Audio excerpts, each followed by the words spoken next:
Nothing like the smell of a late summer New York club crowd. Get the old blood pounding, is there? Well, it's a pleasure to be in Manhattan. Manhattan is my second most favorite island in the world, only because I live on Hawaii.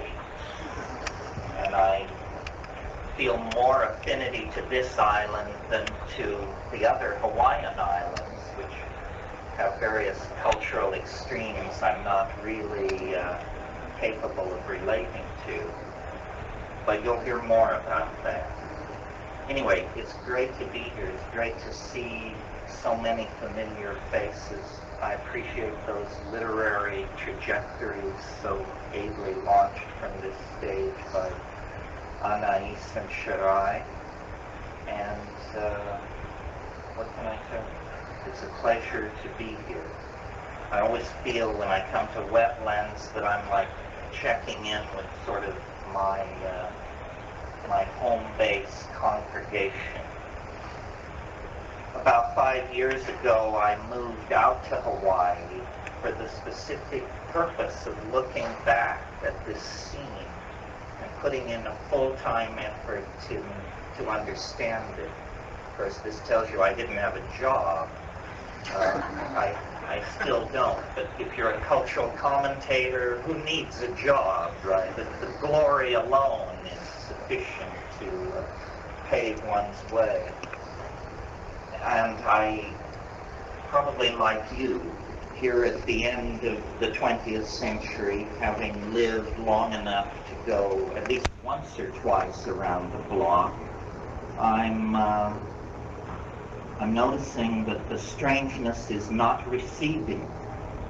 The strangeness seems to be accelerating. The theme of this evening is Logos meets Eros. Well, I don't know a lot about Eros. I do think if you smoke after sex, you're probably doing it too quickly. But otherwise, my expertise lies in another direction. I started out in psychedelic drugs, and people said it was a flight from reality. It still is a flight from reality, but I think reality is now a bit more scary than the drugs we used to fly from it so long ago. Is that the victory of the cultural meme, or is that just I don't know, the yawning grave sort of opening ahead of us? I don't know.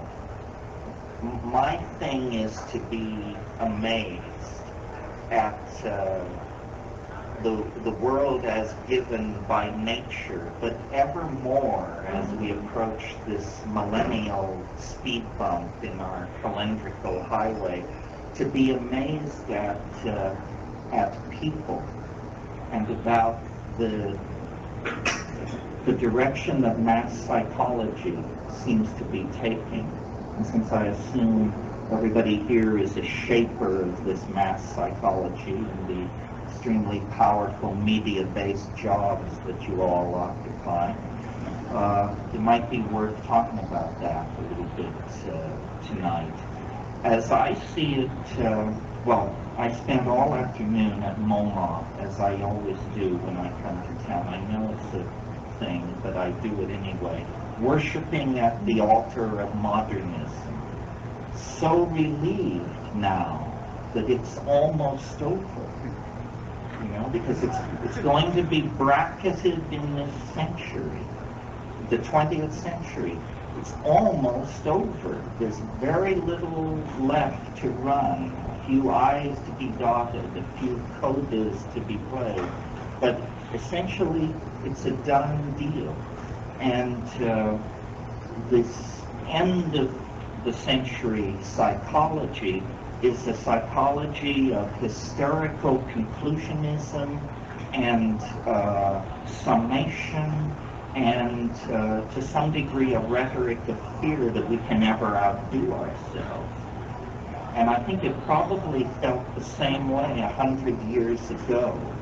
If you had been in Vienna in 1899 when Jugendstil was bursting at its seams and Freud was beginning to formulate his theories, and the Paris Air Show of 1905 was in the planning. There has always been this a sense of fatalistic and apocalyptic excitement at the end of the century, and always throughout a culture at the edge of its technologies. And to my mind, the most interesting technologies of the 20th century have all been communication technologies. And I extend that to LSD, DVD, HD TV, GHB, 5-methoxy-DMT, all communication technologies for the purpose of transforming languages, transforming understanding. And now, it seems to me we've struck the main vein. I mean, maybe it's just that I live up on my mountain and once a year, in pursuit of money, journey to cities not like this. There are no cities like this, but the lesser lights to gather the gold. But I have this sense now of palpable acceleration, and it has many qualities. But the quality that fascinates me most is one I hadn't predicted, which is it's getting funnier. It's getting funnier because everybody's categories are disintegrating. And the cult of political correctness dictates that we never point out that other people don't make sense. So not making sense has become enshrined as a domain of cultural activity. And God knows, I mind that, you know. Somebody once said, actually it was the mushroom itself, it wasn't something like that. But somebody who happened to be a mushroom once said, what did they say? If you're not part of the problem, you're part of the solution. No. What was said was that culture is like the shock wave of eschatology. Nothing is unannounced. This is like a weird quality of experience. You can't learn this from physics or economics. Maybe you can learn it from economics. But nothing is unannounced. Everything is preceded by the shock wave of its coming. And so somehow the spreading zaniness of reality is part of the boundary dissolving qualities that are going to make up this new cultural mix of disembodied human beings, nanotechnologically maintained environments, dissolved self-definitions, people living at many levels at the same time, intelligence as kind of free-flowing, non-locatable resource that comes and goes as needed, prosthesis, implant, boundary dissolution. These things are usually presented as fairly terrifying, but in fact I think behind it all lurks, you know, the demons who do calisthenics in the angles of every room on this planet to keep it all from collapsing into a flat line. In other words, the thing which lies at the end of any epistemic investigation of what reality is surprise. Not religious awe, not that kind of astonishment, but actually like pie-in-the-face hysteria, food fights and falling apples, explosions. This is what lies at the end of the epistemic enterprise. Why is that? Well, I think it has something to do with the fact that we are simply loaded monkeys, that our belief, you know, that we were proceeding as God's messengers or his research assistants was somehow ill-contrived, misbegotten. What we've shipped for is not a voyage of discovery. It's more like a ship of fools deal. It's something which Hieronymus Bosch or Peter Bruegel the Elder could appreciate. It's probably best summed up in the work of Groucho Marx, but unfortunately he can't be here tonight. So I exist in this matrix as you exist in this matrix, making our way through our lives, our affairs, our careers, our disasters. And the thing that has struck me about it for some time, and don't bother telling me it's a symptom of serious mental meltdown. I know that. I've lived with it. But the thing that struck me for some time is the artificiality of everything. How it's like plotted, how it's like constructed, artificial. It can't be that this is the first iteration. This is not the first take. There have been many takes. The fingerprints of the editing suite are all over this scene. If you don't notice that, it must be because you take your life for granted. If you take your life for granted and you think it makes perfect sense that you're doing whatever you do, this isn't an issue for you. But for those of us who never thought that we would gaze on the things we've gazed upon, be the people we become, see the things we've seen, the whole thing has this extravagant, Pynchonesque kind of efflorescence about it that rides right on the edge of insanity, dare we say. And the interesting thing is, I don't need drugs anymore. I need them to get away from this sense of everything opening into everything else. You know that thing that W.H. Auden said about how the glacier rattles in the cupboard, a desert sighs in the bed, and the crack in the teacup opens, a door to the land of the dead. Well, I first heard that maybe 30 or 40 years ago. He used to wander around this neighborhood, as you probably know. And then I thought it was about acid, because that's what I thought everything was about at that time. But now that I've replayed it to myself, I see that it's like an alchemical insight. It's the insight that everything gives way to everything else. Everything is connected. We know this cliche imported from Malibu and Santa Fe, but it's connected in a way that isn't really, I think, sensed there. Everything is connected in that it's emotionally accessible. This is what the Eros part of this thing means to me, if I'm to make any stab at it at all. When I was very young, I must have had a very non-traumatic upbringing, because I discovered early in life a stunning truth that's made my life very complicated in its wake, but that I still think is true. And it's that people are very easy to love. In fact, you can love anybody if you are not constrained by expectation, class, the momentum of history, race, gender, the whole thing.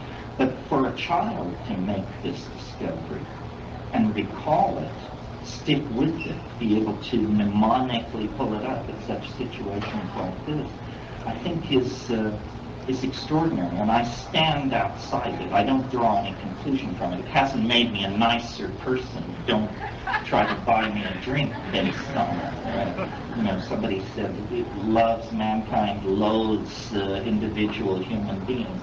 I don't loathe individual human beings, but I do enjoy things the further I stand back from them. This is the Hawaiian perspective, the motivation for being the hermit with the nightclub career. But I have not lost the thread. This is the thread.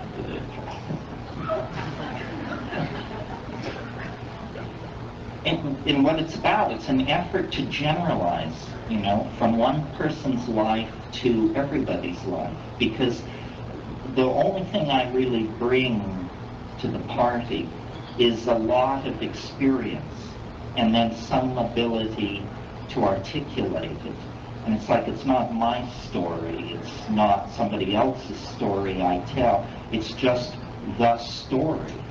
And this story is like the literary net of synchronistic connectivity that makes life something other than the laws of physics, particles flinging themselves through nothingness, waves dying out in empty space. This isn't our experience of being. Our experience of being is meaning. That's my experience, and the meaning is not always pleasant or life-affirming or even exactly rationally apprehendable. Sometimes meaning is a palpable thing, like liquid being poured through cracking ice. Language moves ahead of its intent. It encloses its object and gives you almost a reverse casting of the thing intended. There are many ways for words to fit themselves over the contours of intentionality. So personality becomes an issue, because in the future, personality, if it exists at all, is going to be a very fluid, dynamic thing. One of our hang-ups is the idea that we come with one body, one mind, or one body and a mind split into two parts. All these are social fables, illusions. The fabric of reality is defined by whatever large numbers of people believe about it. And now, in the absence of an overarching metaphor that can claim everybody's allegiance, reality is actually fracturing. I called it the balkanization of epistemology. I poked fun at the abductees and made jokes about pro bono proctologists from nearby star systems. But for all of that, what this fracturing means is permission to manifest opinion as art. That's really all there is. There is no truth that is different from opinion. There is nothing is secure. I mean, even mathematics, if you understand Kurt Gödel and people like this, even mathematics is an uncertain enterprise. Even common arithmetic is an uncertain enterprise. So, what are we left with? Well, I argued a couple of weeks ago with Sheldrake and Abraham about this. I said we have to look at our messengers. We have to look at the people who bring the news of the pro bono proctologists from nearby star systems, who bring the news of military establishments trading human body parts for fiber optic technology. We have to examine the messengers. Well, they quickly stomped on that and said, no, that won't work, because if you go back into the history of ideas, lots of screwballs have attained great success with their ideas. You don't want to look too hard at Newton or Wagner or Thomas Aquinas or anybody else. So the squirrel test or the fluff test is insufficient. Well, so then what are you left with? Well, basically a sense of humor and a battered sense of aesthetic, I think. Now, I don't know how loose-headed the heads in this town are. I rather suspect they're screwed more tightly than the situation further west. and screwed more loosely than the situation further east. But I'm telling you, as the world reforms itself in these islands of defined opinion, the only thing which is going to make sense is sense which is conferred. So it becomes like about beauty, I think. Beauty. Beauty is an easier to realize value than political correctness, bodhisattvic compassion. I mean, what are these things? Who knows? The rancorous debates start as soon as they're mentioned. Beauty is self-defined, perceived and understood without ambiguity. And beauty is the stuff that lies under the skin of our individual existences. You know, James Joyce said in Finnegan's Wake, he said, we sprout on the seamy side here in Moy Cane, meaning in the red light district of Dublin. But up in the Yen Prospector, you sprout all your worth and you woof your wings. Well, you don't have to go up in the Yen Prospector, because right here, right now, is a good enough place to do this. Are relevant to the enterprise of the future. Oh yeah, I know that if you don't learn from history, you're bound to repeat its errors. But the most important thing to learn from history is not to do it at all. You know, that it's a very bad idea, history. Look where it got us. The only way we can essentially redeem what history has done to us is carry the understanding that it wrought back into the enterprise of humans, of creating sane systems of education, of resource extraction, of health care and community value. If we don't carry the experience of history back into those domains, history will continue. I remember once when I was a fighting radical in the streets of Berkeley, and someone had let a banner down over the front of a building. It was a quote from Jean-Paul Sartre. It said, "Socialism will not be transcended until we transcend the conditions which created it." True. History, even more true. And at the moment, the dialogue about the transformation of the species and the integration of communication technology, biotechnology, all of this stuff, how it's going to work out, is in the hands of short-sighted, profiteering institutions that are not particularly interested in your welfare or my welfare. In fact, I don't know if you've noticed that nobody is particularly interested in your welfare or my welfare in terms of the intellectual environment of risk through which you move every day. I mean, the number of cons you're offered, the number of people who prey upon you, all of these things indicate that the culture has not yet realized the power of its own possibilities. How will it realize the power of its own possibilities? I'm, at this point, pretty fatalistic. Through time. I mean, I don't feel I have to be here tonight or you have to listen tonight for us to come around any kind of corner. The momentum now is inevitable. Now it's about each of us individually arranging the furniture of our own mind to deal with what has become inevitable.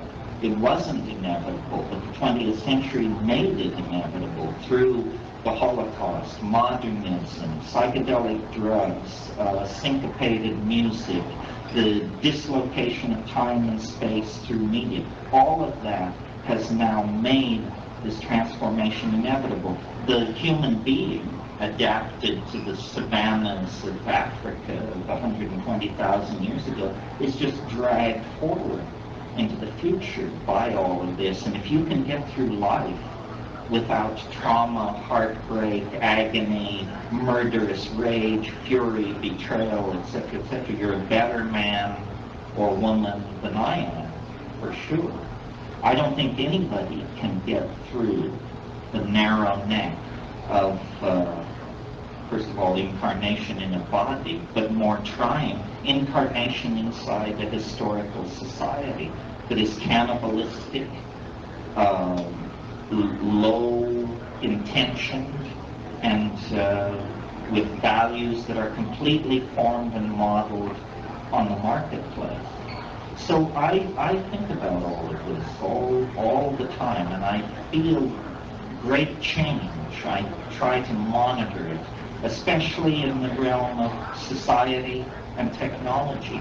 Everything is redefined every 30 days, every 60 days, redefined toward some kind of singularity, some kind of extraordinary moment in the fractal pattern of historical unfoldment. You know, fractals are always repetitious, always low levels build to higher levels, but nevertheless, somehow intrinsically to the pattern, there comes a moment where there's an apotheosis, a breakthrough to a new level of understanding. And then whatever the old world was, it simply dissipates. It goes away. Not that there isn't political struggle, but that once the, call it karmic underpinnings of a historical position, especially an oppressive historical position, once those underpinnings are articulated, revealed, shown in the light of day, then the game cannot continue. And I feel like we are,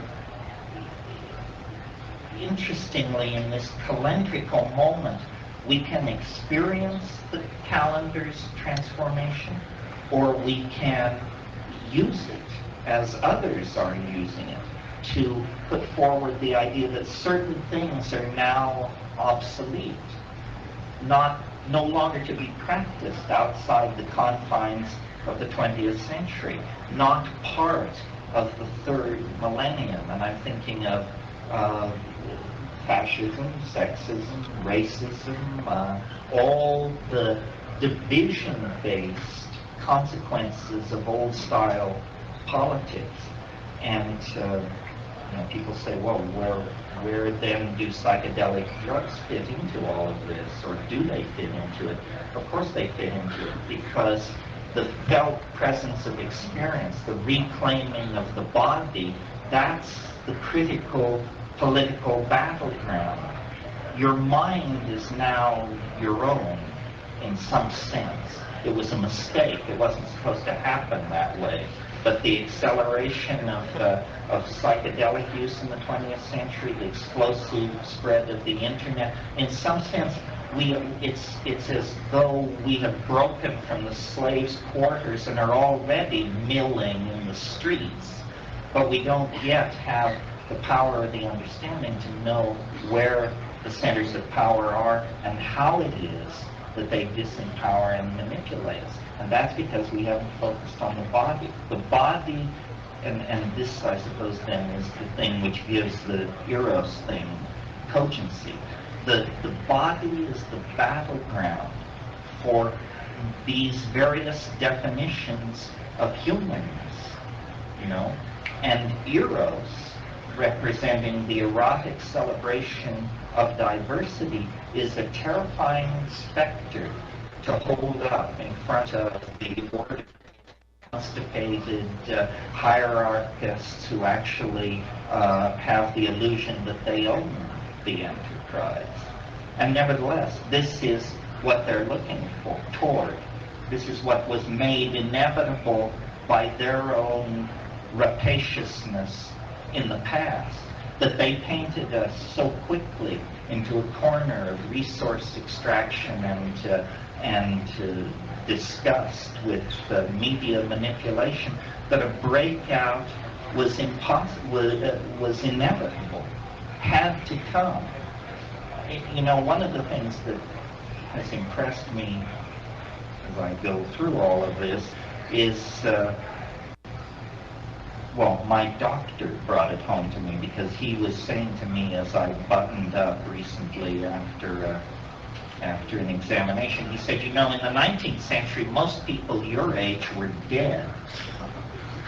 This is true.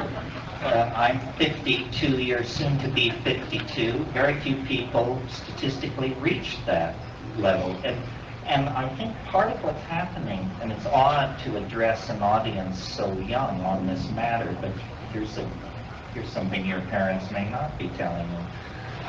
Culture is, as a con, is only good for about 35 years on average. I mean, some people are impressed with culture till they go to the grave at 90. Some people are thoroughly apprised of the fact that it's horseshit by the time they're 19. But the average person's experience with culture lasts about 35 or 40 years. In the past, that was enough. Most people then were ready to die without ever blowing their whistle on the game. What is happening here is we are living past the age, by the millions, living past the age where cultural values make any sense at all. They simply are after, you know, the 10,000th piece of apple pie, the 16th Mercedes, the 500th whatever. It's just seen to be intolerable, unbearable. You know, the agony that resides in matter that the surrealists were so prescient in insisting upon. So culture generally is an infantilizing process. And you know, some French people have mentioned this, but they didn't really put it in a historical context, that this neotenizing trick, now so useful to advertising, to create youth-crazed values in everybody, it hastens the end of this culture game. It hastens the awakening of many people to the fact that the felt presence of immediate experience is not negotiable. It has no price. And yet this is what's taken from you when you go to the job, when you dress for the image, when you kiss up to the power establishment, when your time is turned into money. The felt presence of immediate experience is analogous to being enslaved. I mean, let's be frank about it. It is enslavement. Simply that the rules of the game have been changed. Of course, it's easy to say if you're unemployed like me. But on the other hand, I'm meeting my obligations somehow, always have, without ever truly working. And without ever putting my shoulder to the wheel for the man.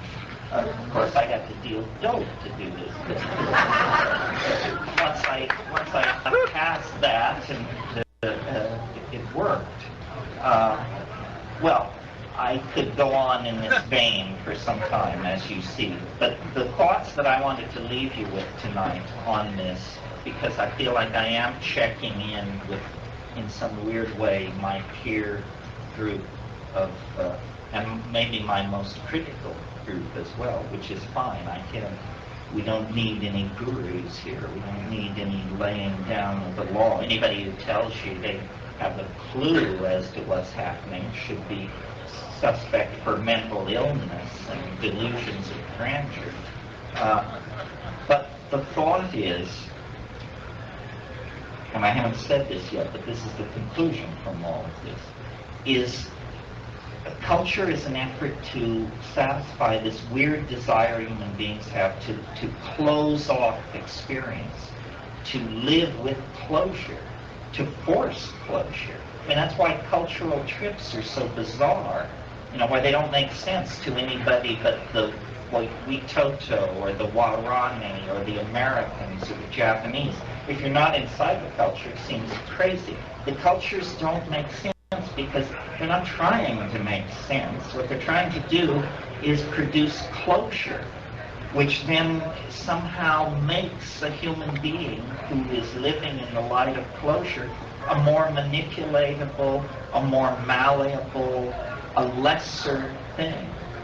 And so, if the experience of the 20th century didn't do it for you, if psychedelics didn't do it for you, I don't know what could do it for you.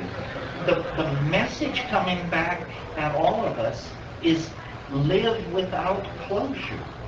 That's the honest position, given that you are some kind of a talking monkey, some kind of a primate, some kind of creature on a planet, in an animal body, incarnate in a time and space. In the face of that, life without closure is the only kind of intellectual honesty there is. If you have to inoculate yourself against the various means of closure that are around, psychedelics do that. That's why they are so politically controversial and potent, because more than any other single act that you may voluntarily undertake, they pull the plug on the myth of cultural meaning. They show that these things are provisional, and that beneath the level of culture, there is lurking this erotic, time and space bound, feeling defined, pre-linguistic mode of being, which is real being, not becoming, not caught in the various fetishistic forms of tension, the commodification of culture and delayed gratification and all these other buzzwords create, but a deeper level of authentic feeling. And it was there all the time, but is denied by the culture. And if we don't come back to that, if we don't re-access that, then this historical thing, which grinds so many people down, none of whom are here tonight, I might add.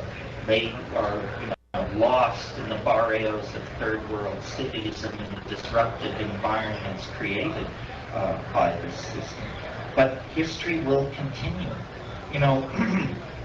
I'm fond of quoting Stephen Dedalus, where he says, Joyce's character, where he says, history is the nightmare from which I am trying to awaken. But it's really, nightmare is not a strong enough metaphor. It's a narcoleptic paralysis. It's that horrible thing that happens at the edge of sleep. It's that place where the pro bono proctologists from other star systems get their wedge into the scene, And if you've never had that paralysis at the edge of sleep, you don't know the panic, the constriction that it engenders. We're really, at a very terminal point in the process of our historical unfoldment. In the same way that our hunter-gatherer phase led into agriculture and advanced role specialization and urbanization and all that, now we're ready to make another leap. But this time, it's going to be done in the light of consciousness, because consciousness is what was garnered in the last leap. And how this is done depends essentially on the collective state of mind, how malleable it is, how phobic of closure it is, how open to the logos, to the downloading of universal intent into human understanding, which is what I would call the logos. It is. And finally, how deeply it operates in the light of logos. How much love is there in this culture? How much love has been carried intact from the plains of Africa through the Minoan civilization and the medieval period and the spread of people around the planet. How much of what we call true humanness made the journey with us to this new time? We're going to find out. We're going to find out by pooling the love that is in each of us in a form in which it is coextensively shared by all of us.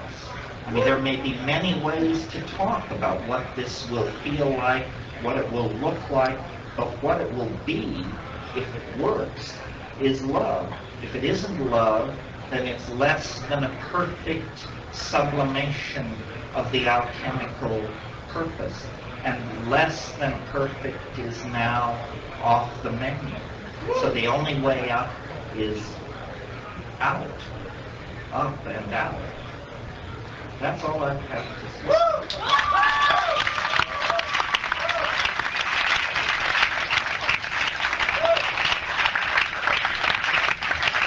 Thanks for putting up with what critics will surely describe as another meandering diatribe.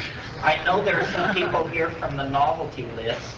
It would be nice to have a flesh meet downstairs, and anybody else who wants to chat.